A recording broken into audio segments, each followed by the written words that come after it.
Monday, April 27th, 2020, MONERO 64, home of alternative economics and contrarian views. This morning, I want to talk about the extraordinary popular delusion of central banking. And of course, that title is a reference to this book by Charles Mackay. It was written in the 1850s. It's still very applicable for today, and I'll go over that book and what's going on in the world.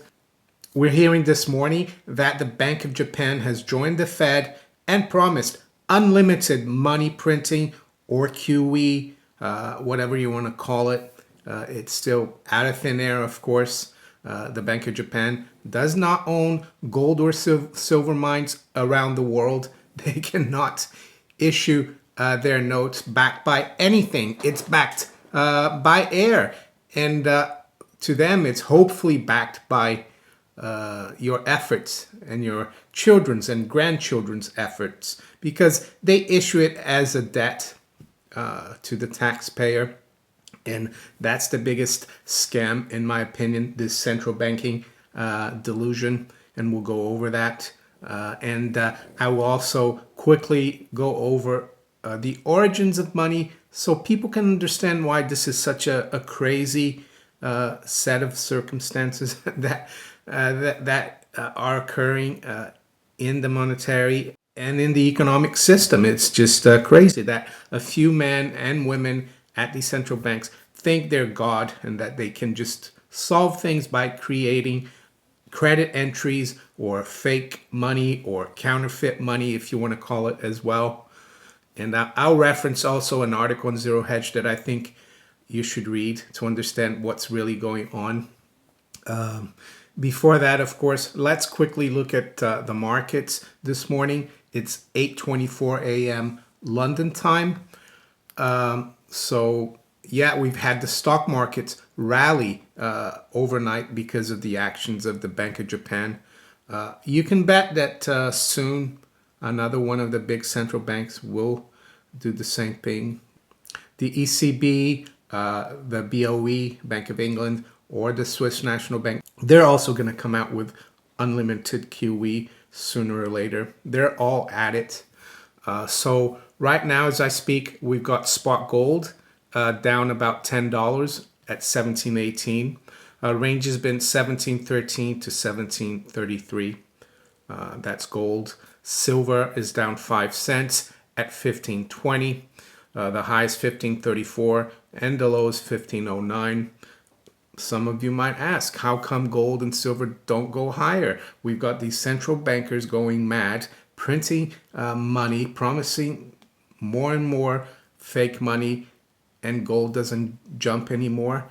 Well, it's because people are still buying the delusion that central bankers can't solve everything. I think the day that they realize that central bankers can't, that will be the day. That will be the day that you wish you had some precious metals, believe me. And that will be the day that you wish you had no paper money, none of their empty promises. So let's continue anyway. The Dow future is up 170 at 23,950. So just below 24,000. It has been above 24,000. And it has been as low as 23,650. S&P futures is up 0.2% at 28.55. NASDAQ 100 future up almost 1%. The currencies, the fiat currencies this morning, the pound is up 0.5% at 124.35. The euro is up slightly, 0.15% at 108.40. And the dollar is down 0.33% against the yen at 107.11, which kind of doesn't make sense. You'd think with the BOJ promising more and more stimulus that the yen would go off. But these markets are just kind of mad, of course.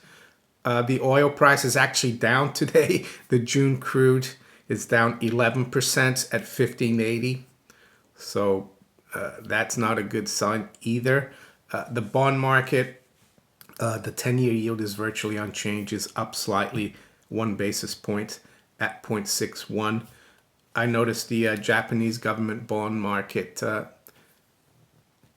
has moved a little bit, but not that much. The 10-year yield dropped about 3 basis points, and it's at minus 3 basis points, the Japanese 10-year yield. So they're even having a tough time keeping their yields negative now, the Japanese, really. If you look at the German 10-year yield, is like minus 40. So here's the story. I'm taking it from the FT. Asia stocks rise as traders bet on new measures to fight this crisis. Crude drops on persisting concern over global oil glut. So here we have the traders think the central bankers are going to do everything and everything's going to be fine. But the real market, the market for energy that drives the economy. And yeah, there are other energies out there, but let's focus on oil because that's still the most important source of energy. Yeah, that is telling us that the economies are going to come to a grinding halt. I saw a story as well that there are many tankers, oil tankers, waiting outside Singapore. They can't come in and deliver the oil. It's crazy. And this is a sign that nothing is going to improve in terms of the economy worldwide.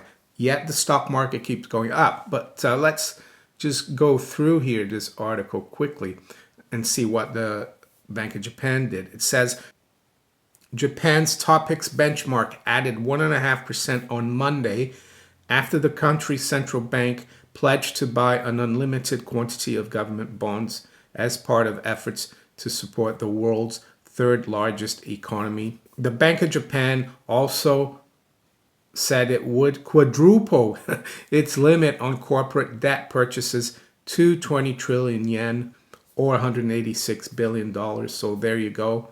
Bank of Japan going mad. Now to the article I told you I think you should read.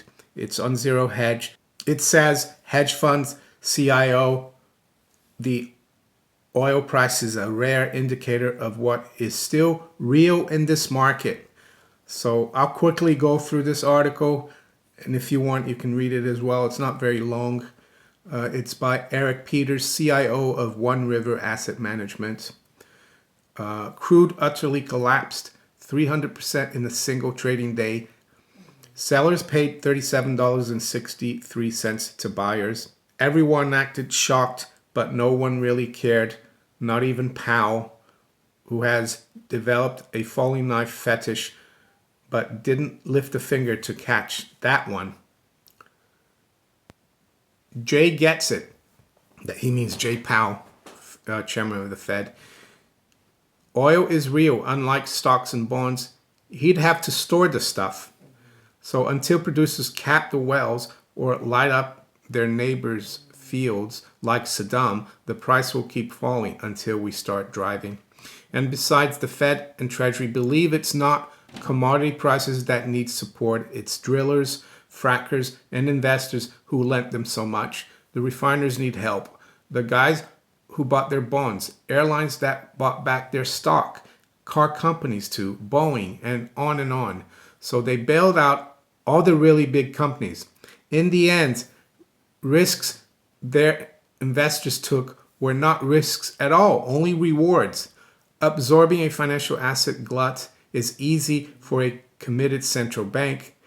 They credit a column, change a ledger, hit a button, hire the BlackRock boys, add a server, maybe two. That's the Fed's storage cost, which leaves the oil price as a rare indicator of what's real. Unemployment claims are real too. They jumped 26 million in the 2 months since stocks hit an all-time high. And he continues, the CBO, that's the Congressional Budget Office, forecast America's already extraordinary federal deficit will quadruple to 3.7 trillion. I would add on to that. Q2 GDP will shrink 40%. 2020 GDP will shrink 5.6%. They expect unemployment to peak at 16%, but we know it's already higher than that. So their other forecasts are now low too. I couldn't agree more with Eric Peters. That's real. People are real. You can't house 26 million unemployed folks in servers. And he goes on to say the United Nations says 265 million face acute shortages. You can't feed them with a ledger. J. Powell.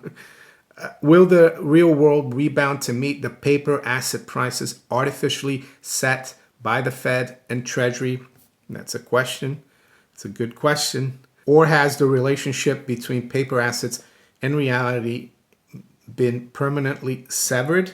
And he ends by saying, and if so, what will be the price we pay? Well, I think it's going to be a heavy price. It's going to be a price of total annihilation of the fiat currencies, total annihilation of people's savings. Those, of course, who have kept their savings in paper assets, in assets denominated in these fiat currencies. And that's why you need to have tangible assets, have precious metals, and be out of this system as much as possible. So I'll put the link to this article below in the description. Now to the book by Charles Mackay. So yeah, Extraordinary Popular Delusions and the Madness of Crowds. I think this is an edition from 1995. So I'll just go through it quickly here. Through the introduction, it's an interesting point that Norman Stone from Oxford in 1995, this is what he said about this book. Extraordinary Popular Delusions and the Madness of Crowds is important because it is an aide-memoire, well, it helps your memory, of the continuing folly of the human race and its institutions. Central banking comes to mind a great deal. It is said to be required reading in some of the literate Wall Street financial houses, along with other classic masterpieces, Sun Tzu, The Art of War. Certainly the great financier Bernard Baruch found it a useful reminder, much as a Roman general enjoying a triumph is said to have had at his shoulder a slave whispering, "Memento mori."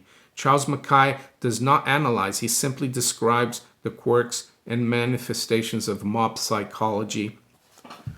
So what does this book actually cover here? I mean, the appropriate one of the appropriate parts of this book, especially for today, is where Charles Mackay talks about the alchemists, how they're trying to turn lead into gold and all different kind of base metals into gold. But it's even crazier today because central bankers are trying to turn empty promises into gold, and that's what's happening. But people are still buying it. They're still deluded into thinking that they can do that. What else? Well, he talks about the Mississippi scheme in France, John Law's Mississippi scheme. He talks about the South Sea bubble in London in the 1720s. He talks about the tulipomania, that's the tulip mania as we call it in Holland. Modern prophecies, fortune telling. He considers the Crusades extraordinary popular delusion, witch mania, loads of different things.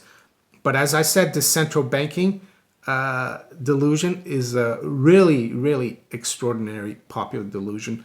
I think there will be books written about it many, many years from now about how mad the central bankers went and how deluded the crowd was into thinking that their paper or their empty promises were worth anything. So when will this all be, when will people wake up to this? It's difficult to say. It can happen tomorrow. It can happen in 6 months or 2 years. But I think we're very close to it. The central bankers have lost all inhibition towards creating all these phony and fake, counterfeit credit or money. So to finish off, I said I would quickly talk about the nature and origin of money so that the viewer can understand why it's crazy to create money out of thin air. And so it's very simple. And I've learned this from reading, and I'll give you a book to read that talks about this. So we have to start with barter, basically. Let's say you go into history at a time where societies hadn't evolved that much. People lived in little groups, families, or tribes. And one tribe grew bananas, the other tribe grew wheat, and they wanted to try different things. So they just exchanged it, they bartered it. It was value for value. The tribe that had bananas, they would never accept something that didn't have any value to them and give the other tribe bananas. So that was bartering. It was direct exchange. There was no money involved. And then society evolved, and they found that some commodities or goods were wanted by everyone. Everyone wanted those, and that's what money became. And of course, gold and silver, for some reason, have been these monetary commodities. And there are other things that became money and were used as money. Even after World War II in Germany, cigarettes became money. But be as it may, it was always something that had value to people, or else you couldn't do the barter transaction. And all that money did was facilitate indirect exchange. And what does that mean? Well, that means that if I had something of value and wanted to exchange for something else of value, without money, it would be very difficult to find someone that wanted what I valued, but was also willing to give up what they valued. And that was the exact thing that I wanted. So that's why money is so important. That's why money helped society evolve, specialize. People could focus doing what they're good at. Nations could focus growing the crops or making the products that they were good at. And money facilitated all this. Without money, there is no modern industrial society. And so what we've got now is central bankers thinking that they can create something that is valuable, that everyone will want. And how come they've been getting away with it? Well, because governments have played along with it, and the bankers, of course, and they've forced us through legal tender laws to accept these pieces of paper. But I think it's coming to an end. People are going to realize. And when that does, that's when you get the hyperinflation. People will lose faith and confidence in this monetary system. And the extraordinary popular delusion of central banking will be kind of, the curtain will be lifted away from it, and people will see that Jay Powell, Christine Lagarde, and Andrew Bailey and Kuroda are not wearing any clothes. And that would be a horrible sight, of course. There you go. If you enjoyed this video, please hit the like button. Make sure you share it far and wide. Think about subscribing to the channel if you haven't yet. And you can also follow me on Twitter, Facebook, BitChute, Steemit, and DTube. And I also found out yesterday that there's a new blog called Hive, Hive. It's a new blockchain, and I'm on there because it was derived from Steemit, and I even found out that I have quite a bit of Hive coins, which was really nice. So there you go. I wish you all a great day. Take care. Bye.